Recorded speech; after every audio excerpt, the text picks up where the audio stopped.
Have you ever felt completely alone even when surrounded by others, holding back tears just to appear strong on the outside? Have you forced a smile while your heart silently cried out for help, pretending to be fine because that's what was expected? There are people who wake up every day carrying a burden no one knows about, going to work with a shattered heart and uncertain tomorrow. They care for their children, not knowing if there'll be food the next day, trying to keep their faith while silently asking, does God really care? So many of us have learned to mask our pain and act like everything is fine even when our world feels like it's falling apart. But let me tell you something. You are not what happened to you, not the betrayal, not the failure, not the mistake you once made. You are who God says you are. In Isaiah chapter 43 verse 1, God says, "Fear not, for I have redeemed you. I have called you by name. You are mine." Do you understand what that means? Even before you were born, God knew you, your highs, your lows, your fears, your stumbles. He saw the moments you would want to give up, and still, He chose you, He called you, He named you His son, His daughter. It doesn't matter what the world said about you. Maybe they called you unworthy, incapable, defined by your past mistakes. But the final word doesn't come from people's mouths. It comes from God's, and His words are not spoken with judgment, but with a Father's love. He sees your worth even when you don't. And yes, you may feel broken, but you are still precious, a cracked vessel filled with divine purpose. Because it's through the cracks that light shines in. It's in the middle of pain that God reveals your true identity. What hurts the most for many is living with the weight of failure, believing nothing can ever be fixed again. But that's not the end of your story. There's a Bible verse you may have heard many times, but today I want you to hear it with your heart. Psalm 139, verse 14. I praise you because I am fearfully and wonderfully made. This means God didn't make you by accident. He formed you with beauty, purpose, and intention. He knew exactly what He was doing when He created you. People may have rejected you, but God chose you. Others may have left, but your Father never did. You may have been torn down by the voices of the world, but you were lifted up by the one who knows every part of you, inside and out. Maybe you're asking, how do I live this truth? How do I believe it when everything around me says the opposite? Start by being honest with God. Talk to Him like you would talk to a close friend. Open your heart, cry if you need to, but stop hiding behind the pain. Don't accept as truth the lies pain told you on the worst day of your life. Those lies don't define who you are. Apply it like this. Every time you look in the mirror and feel small, say to yourself, I am a child of God. I am called by name. I am loved. I am restored. It might seem simple, but words have power. And when you begin to speak what God says about you, your mind starts to change. A true story. Remember the singer Demi Lovato? She faced abuse, addiction, eating disorders, and even an overdose, and she could have given up.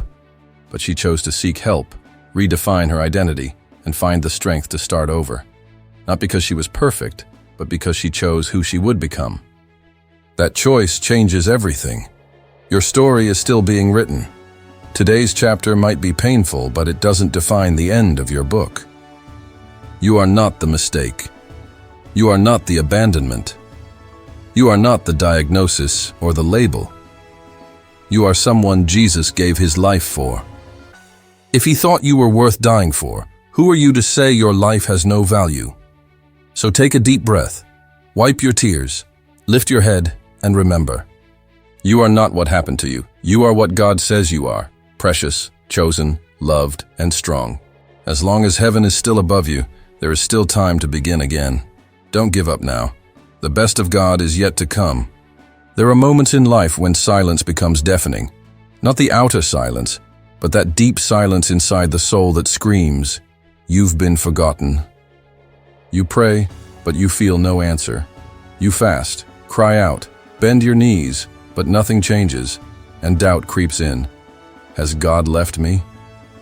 It's in that dark place where nothing makes sense that many people consider giving up, not because they lack faith, but because the soul is tired of waiting. Because the heart is too heavy to keep believing. Have you been there? Have you prayed and felt like you were speaking to a wall? Have you looked to the sky and asked, God, are you still there? It hurts when silence stretches on and the days keep passing. The months go by, but healing doesn't come, answers don't arrive, and a new beginning feels far away.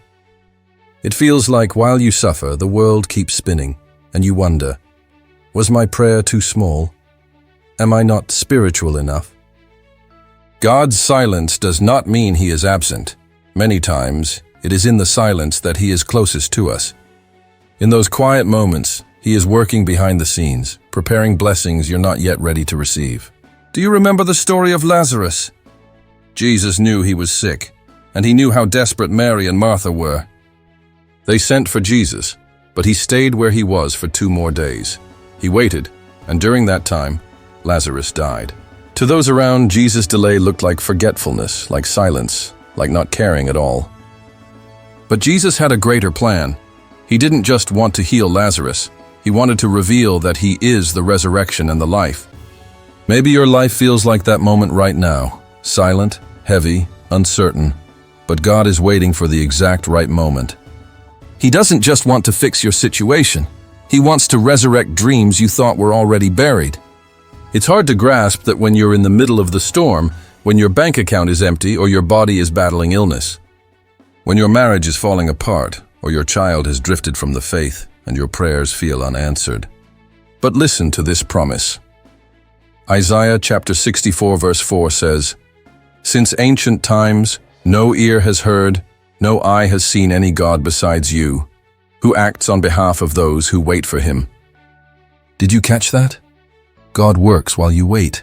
Your waiting isn't wasted. It's part of His process.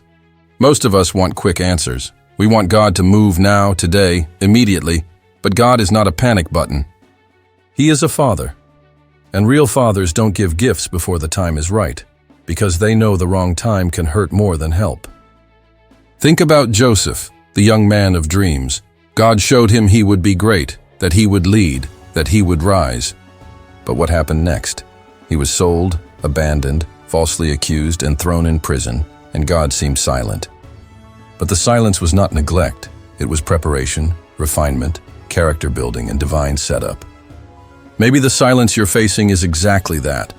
God aligning what is unseen, shaping your heart, and opening the right doors. You might be in the valley of silence, but that's often where God speaks the loudest and works the deepest. Many give up too soon because they confuse silence with rejection, assuming God's quiet means He doesn't care. But the cross proves otherwise. Jesus was silent before Pilate, before His accusers, and even in suffering. Yet His silence wasn't weakness. It was divine strategy for the greatest miracle, the salvation of mankind. That's why today, even when nothing makes sense, you can still trust. Not because everything is perfect, but because God never left the throne. Now let me challenge you with something simple. Spend 10 minutes in silence with God each day for the next 7 days.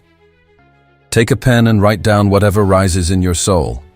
It may seem small, but this habit could open your ears to something divine. God is always speaking, but the rush, the chaos, and our own inner noise often drown out His voice. That's why being still is a kind of prayer, waiting is a form of worship, and trusting is a powerful act of faith. Believing even when you see nothing is what touches the heart of God. Your eyes may not see it, but that doesn't mean nothing is happening. In the spiritual realm, God is already at work. Heaven is moving, angels are busy, and doors are beginning to unlock. You may not be in the season of revelation yet, and if you're tired, if your tears speak louder than your faith, then fall to your knees, cry if you must, but don't give up, because today's waiting becomes tomorrow's testimony. Don't be fooled by the silence. It's not the end. It's the pause between your prayer and your miracle. When the right time comes, you'll look back and understand, God never left me. He was preparing me for what I wasn't ready to receive. So breathe deep, find your strength again, and keep walking. Heaven's silence is not without purpose. There are days when life loses its color. You wake up, but getting up feels heavy, and you can't remember why you started in the first place. The routine weighs on you, problems pile up, and your soul begins to fade into quietness. And in that dark place you think, what's the point? But let me ask you something real. Have you ever stopped to wonder why you're still here after everything you've endured? You are still breathing because your life carries a purpose. You're not a mistake. You're not random. You're not lost by accident. God doesn't roll dice with your story. He draws paths even when you can't see the next step ahead. Even if everything screams at you to quit, the truth remains. There is still more to live, more to discover, more to become. The Bible says in the book of Jeremiah, chapter 29, verse 11, "For I know the plans I have for you, says the Lord. Plans to prosper you and not to harm you, to give you a future and a hope." This isn't poetry. It's a divine promise over your life. But here's what happens to many of us. We begin to believe the world's voice louder than God's whisper. We measure our worth by others, compare on social media, and feel defeated for not reaching goals we set. But let me tell you this, God's purpose for you isn't based on your current conditions, and it doesn't change just because life did. Maybe you feel useless, maybe you lost your job, went through a painful separation, or life is slipping through your fingers. That doesn't mean your calling is gone. Sometimes God allows things to fall apart, not to break you, but to realign you. He shuts doors you'd never have the courage to close, destroys plans that would take you to the wrong place, because he sees further. Do you remember Jonah? He had a calling, a mission, but he ran, ended up deep in a ship, and then in the belly of a great fish. When God designs a purpose for someone, he follows it through. And maybe your chaos is really his way of calling you back. Maybe he's whispering, "You strayed off course, but there's still time. I still believe in you and my plans for your life." Before you throw in the towel, remember what lit that fire in you when you first began. What sparked your dream? What made your heart burn with passion? What gave you strength to move forward even when things were tough? It's time to return to the beginning, not where the pain started, but where your purpose was born. You might feel too weak, too late, too broken. But look at what God did with Moses when he was 80 years old. He had fled, gone silent, hidden himself, but God appeared through a burning bush and said, "Go, for I am with you." And that was enough. When God is with you, age, past mistakes, and limits no longer matter. Maybe you're thinking, "I've got no talent, no backing, no resources." But God never needed what you hold in your hand. He used a staff in Moses' grip, a cloth on a blind man's eyes, and 5 loaves with 2 fish from a boy. All he's looking for is your yes, and when you say it, everything begins to shift. You stop focusing on what's missing and start realizing what's still possible through God's power. There's still so much to be done, so many lives waiting to be reached through your story. So many souls are hungry for a word that only your voice can deliver. Your testimony has power. Your life is not just about you. It's about everyone who will be touched by your courage to keep going. If you need a strong example, look at Tyler Perry. Abused as a child, homeless, sleeping in his car, yet he kept going. He kept writing, kept believing, and today he's one of the most successful producers, actors, and directors in America.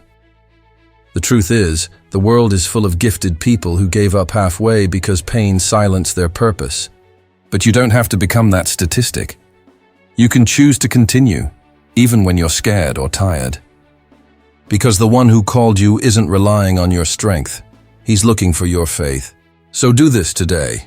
Grab a sheet of paper and write down 3 reasons why you cannot give up. Maybe it's your family, your mission, your faith. Write it and read it every time quitting seems easier. When purpose is bigger than pain, you'll find strength in places you thought were empty. God still has plans for your journey. He still wants to heal you, use you, and raise you up again. If you're still breathing, that means your assignment isn't finished. There's still a mission ahead. You weren't made for a meaningless life. You were born with an eternal purpose written by God Himself. And that purpose will carry you even through your darkest moments, so don't stop now. There are days when you feel like you can't go on, when getting out of bed feels impossible and you wish the world would keep turning without you. Moments when everything seems to fall apart all at once, and though you try to act strong, inside you're completely broken. And then that harsh thought creeps in, "I can't do this anymore." You start to wonder if maybe the real problem is you. That maybe you're not strong enough, not spiritual enough, not good enough. But listen closely. None of that is true. Your weakness doesn't disqualify you. It doesn't separate you from God. In fact, it's where He wants to reveal His strength. The Word says in 2 Corinthians chapter 12, verse 9, "My grace is sufficient for you, for my power is made perfect in weakness." This means God isn't waiting for you to become strong to act. He's not waiting for you to fix everything before He steps in. He's not looking for your flawless version. He wants you as you are right now, hurting, tired, confused, but still standing. It's easy to believe when everything is going well, when your health is perfect, your finances are solid, and people support you. But what about when you lose the job, when your marriage is in trouble, when prayer feels dry and your soul feels heavy? That's when faith is tested. And that's when you discover that it doesn't rely on your strength, but on His. God isn't looking for superheroes. He's looking for sincere hearts, real people who cry but keep going, who fall but rise again. People who don't have all the answers but choose to trust anyway. Even if they're on the floor, they can still be in God's will. Even if your heart is shattered, you are still deeply loved by Him with a love that never changes. Even in silence, He hears you.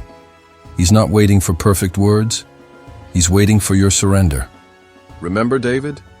He was a king, yet he had dark days, wrote entire psalms in agony and cried out, "Lord, why have you forsaken me?" But he never stopped seeking God, because he knew the secret wasn't pretending to be strong, but bringing weakness to the altar. Maybe you've been trying to hold everything together on your own, trying to look strong so no one worries, smiling to hide the pain. But today, God is saying to you, you can give that to me. You don't have to carry all this alone. Let me be your strength. Think about it. How many times have you tried to fix it all by yourself, keeping the pain locked inside, thinking no one would understand? How many times have you believed that asking for help is weakness? But what if it's the exact opposite? What if admitting that you can't do this anymore is the very first step for God to truly begin His work? The truth is, God doesn't reject the broken. He doesn't turn away from those who weep. He draws near to those who say, "I can't do this alone." Because right at that point, when you've tried everything, He shows you that it was never your strength that mattered. He always wanted you to understand that it is His strength that holds you up, not yours. And listen, life will have moments like that. Moments when everything feels dark and even prayers become groans. But it's in that place where you'll truly encounter grace. And grace isn't just unmerited favor. Grace is the strength that lifts you when you can't stand, the breath that fills your lungs when words are gone. It's what lifts you up when your soul is worn out and you can't even find the strength to take one more step. It's the quiet whisper that tells you, you can keep going, even when your heart is broken and your body tired. If you're searching for real courage, look at Bethany Hamilton, a young surfer full of promise and passion. At the age of 13, she lost one arm in a shark attack, a moment that could have ended her dream forever. She could have quit, let the pain define her, but she chose to rise again, to return to the waves, to fight back. She began competing again and became a source of inspiration around the world, not because she was unbreakable, but because she learned that weakness can be the very place where God begins to write His most powerful story. Maybe you're walking through the hardest part of your journey right now, but that doesn't mean your story ends here. This might be the very season where you discover that victory is possible, even when you feel completely powerless. Because God is the one who fights on your behalf, holds you together, and carries you when your legs give out. Don't pretend the pain isn't there. Don't hide your exhaustion. But don't let it be the reason you stop trying. Let your weakness be a bridge that brings you closer to God, because His strength shines brightest in your lowest moments. And if today all you have left is a single breath, then let that breath whisper, "Lord, I need you." That's all it takes. Not fancy words or perfect prayers, just one honest surrender and a heart willing to trust. And if tomorrow you wake up weak again, say it once more, and the next day too, as many times as it takes. Because every time you admit you can't do this on your own, you connect with a strength that never fails. You don't have to wait to feel strong before you move forward. You only need to believe that God will carry you. And one day you'll look back and say, "That moment when I thought I would break, that's when God held me." And you'll realize that your greatest weakness was actually the place where God revealed His greatest glory.